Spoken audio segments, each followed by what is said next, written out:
Welcome back. Welcome back. This is the People's Voice.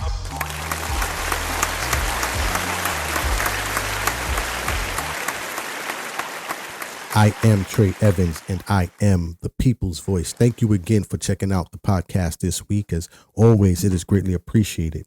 As always, we thank everyone who has taken some time to listen to the podcast today. We do understand that you could be utilizing your time to do something else, so we are appreciative that you're taking that time to spend with us. As always, if this information is valuable and you find it to be enlightening or worth sharing, we ask that you subscribe to the podcast and turn on notifications. That way you will be notified when each episode is released. And we do put out a new episode each and every Friday, which is heard on all podcast platforms. And then we also put a video out on YouTube every Wednesday as well for those who would like to watch the podcast. But as always, we say welcome and welcome to the People's Voice podcast.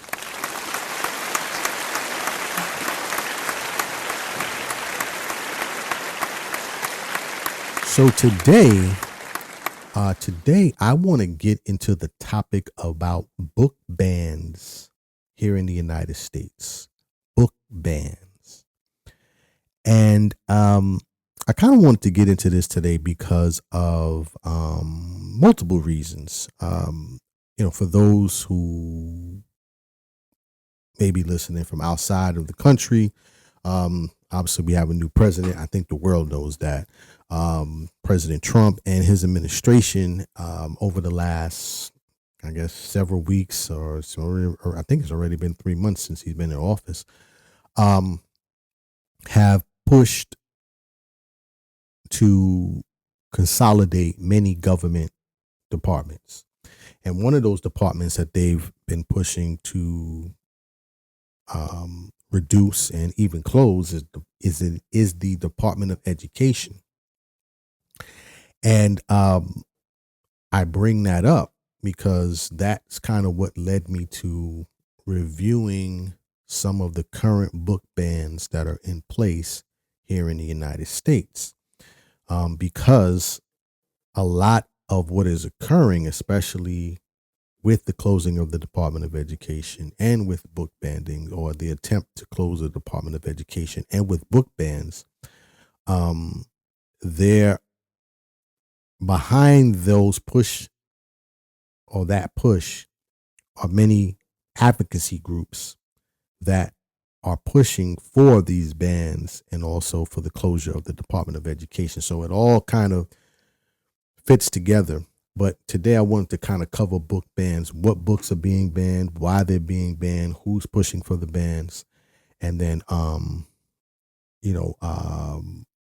what you can do or what's being done to address the issue.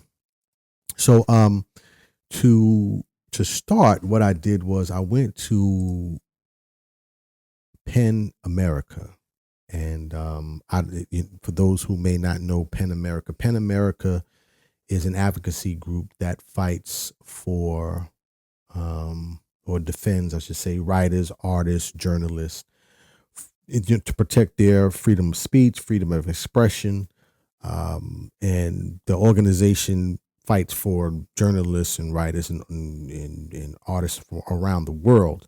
The organization is based here in the United States. I think they're based out of New York, if I remember. I think they're headquartered in New York City.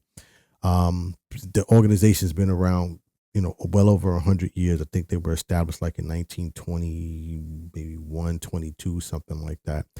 And that's what they do. They have a large contingency of membership, and what they fight for is for freedom of expression and freedom of speech. Now, I say that and give you that information because as I was looking up what books are banned, how many are banned, the reasons why they're banned, this is the website that I went to. And, they put out an annual report every year to kind of track this. And so that's why I got my statistics on this. But in any event, their recent report came out in November of 2024. And they've highlighted a few key things that I wanted to cover, and then I'll kind of move on from there. So one of the things that they covered was just the amount of books and book bans that have occurred during the last previous school year that they recorded. So it says here from their key findings that the 2023 and 2024 school year recorded the highest instances of book bans and the highest number of unique titles banned. Over 4,000 unique titles were removed in over 10,000 instances of book bans. So over 4,000 unique titles were removed. And when they say removed, these are books that were removed from either public schools or public libraries. And book bans, at least here in the United States, often, not often, but they are, who's affected by it are institutions that receive public funds. So you have these advocacy groups and other individuals who fight to have these book bans in place, to have these materials removed from public facilities. It goes on to say that in this school year, a greater percentage of books faced more severe bans during the 23-24 school year than in previous school years. And more books were completely removed from district library collections during this school year than any previous year.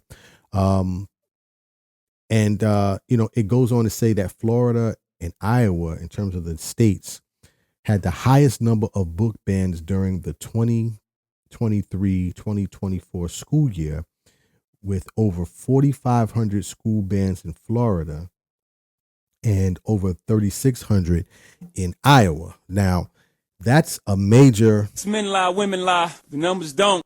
That's a major number, because during the course of the school year of 2023-2024, there were 10,000 school bans in place. So that means that between Florida and Iowa, they recorded almost 70% of the bans that were put into place, or at least requested, for books to be banned here in the United States.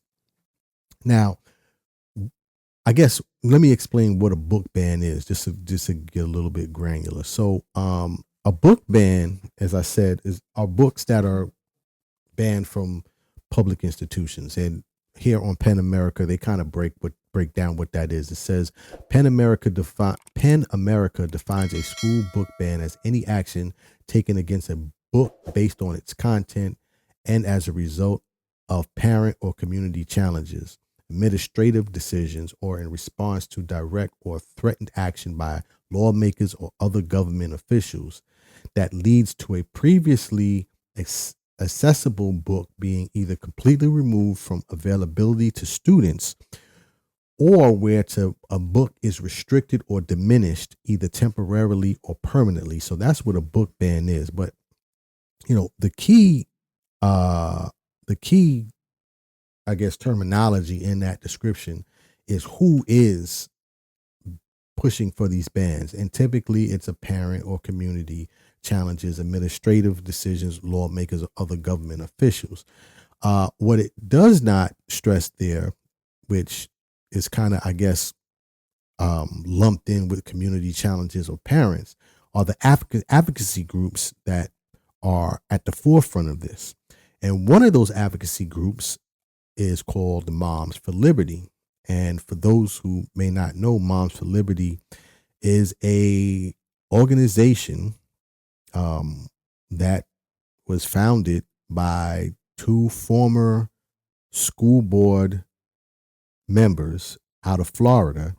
And they found this, they established this group that is focused on providing, air quote, proper education and proper books to students, specifically in public school settings.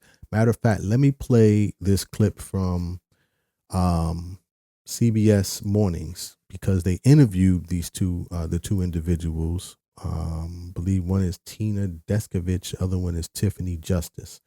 And they were asked about their group, but also what books are they banning and why. So let me play that from CBS Morning News, and then we'll go on from there. So this is from CBS Morning News.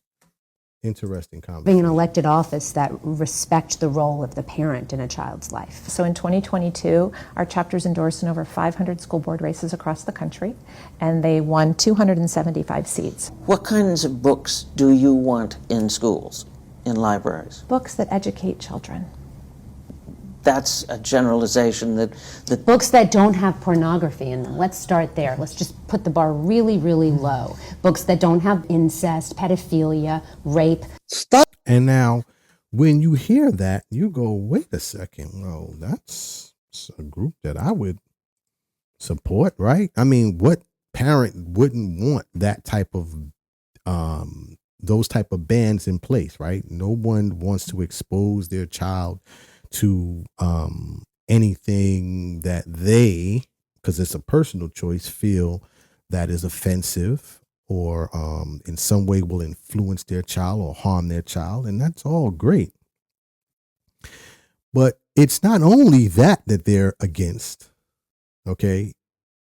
They're also against books that deal with race and the history of America in terms of slavery and some of the other discriminatory practices that have occurred in the United States. Matter of fact, going back to that Penn article, they talked about that as well in their report from Penn America, because in terms of some of the books, some of it says here the most commonly books that are banned this year, at least for the 23-24 school year, were books that had overwhelmingly included books with people of color in terms of characters. So characters were people of color.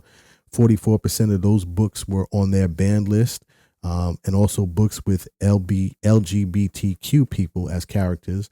Over 39% of those books were banned. So not only are they just looking to ban books that deal in some of those, themes, and incest and rape are obviously, definitely, topics that you would want to at least stay away from in terms of having to expose a child to. But they're also very much against books that deal with race and the history of race in the United States. Matter of fact, there was an article done by the Southern Law Poverty Center where they talked about this, and they talked about Moms for Liberty.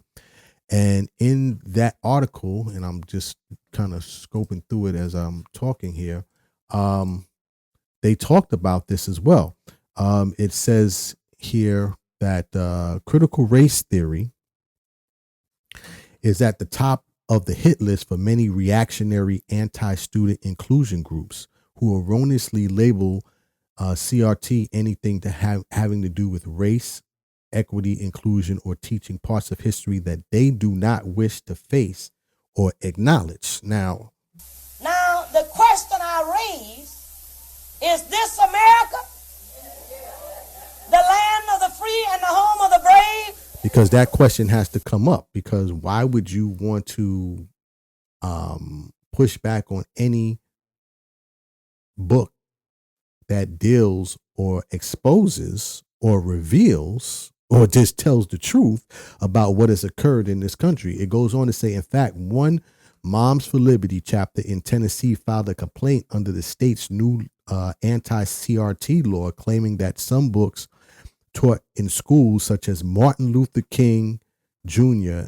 and the March on Washington and Ruby Ridge's autobiography, were anti-American and anti-white. Now, the question I raise is this America?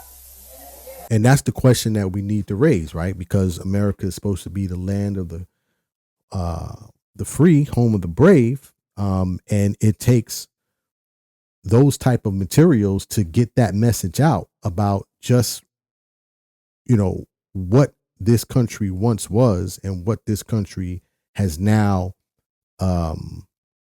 propelled itself to. Because at one time, the people of color, the people of my color, were not free in this country. And those type of topics, I cannot understand why they would want to have a ban on that. Matter of fact, the Southern Poverty Law Center labeled Moms for Liberty an extremist group.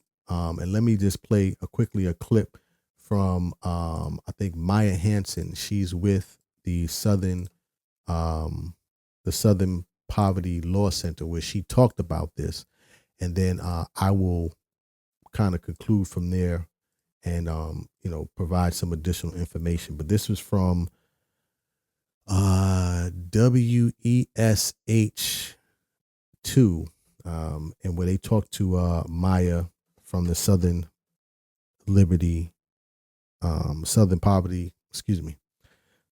Poverty Law Center, where she talked about Moms for Liberty. So let me just play this clip, and then we'll close out from there.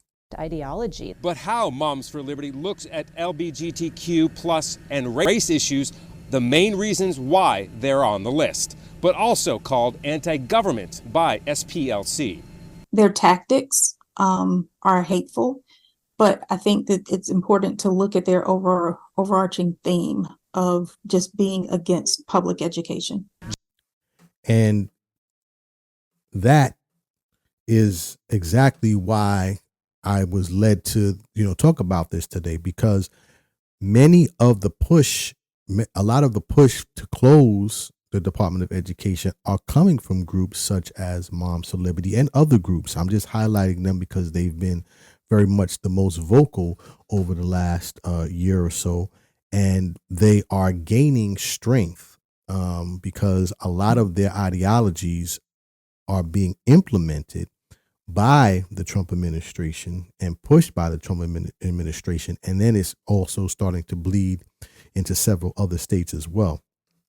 Just to close out, wanted to just quickly go over the books that have been banned, or the books, or the titles that have mostly been banned so far since 2021. And I haven't read many of these books, but these books are on the title. It says here that during the 2020, these books are on the list. During the 2023-2024 school year, it says 19 titles were banned in 50 or more school districts nationwide. The most commonly banned title was 19 Minutes by Jodi Picoult. I hope I'm saying your name right, or Picoult. It goes on to list several other books. Looking for Alaska by John Green. And this is not an advertisement. I do not have any association with these publishing houses or these authors. I'm just going through what the books that have been banned.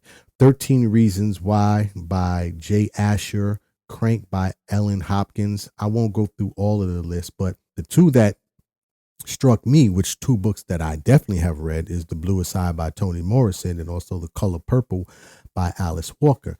And when I researched this, they both were put on the banned list because of race themes. The Color Purple has been definitely on the list for other reasons as well.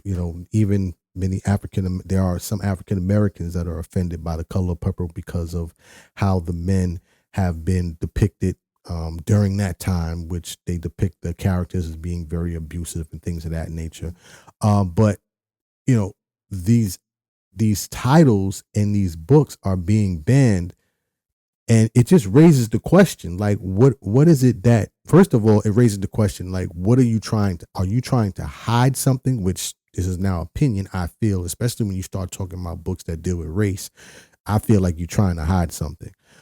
When it comes to exposure to sexual themes, a lot of these books, as it was noted in the Penn America article or report, a lot of these books are not meant for children, so they would not be in K through 12 schools anyway. And then to ban them out of public libraries when people have the right to go to the library to pull a book, I think it's just totally wrong. And then if they want to find this information out, they got this thing called the internet, people. I mean, what are we doing?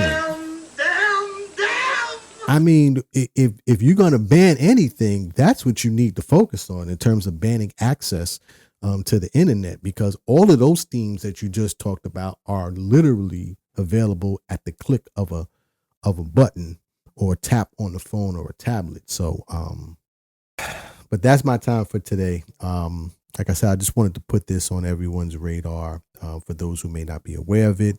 Again, as always, I'll post all of this information into the video links when I post it on YouTube if you want to kind of do some of your research yourself. But if you want to leave a comment, you can reach us at the People's Voice Podcast on Instagram. And of course, you can reach me at I am Trey Evans on all social media platforms. But as always, dreams are not just for sleeping.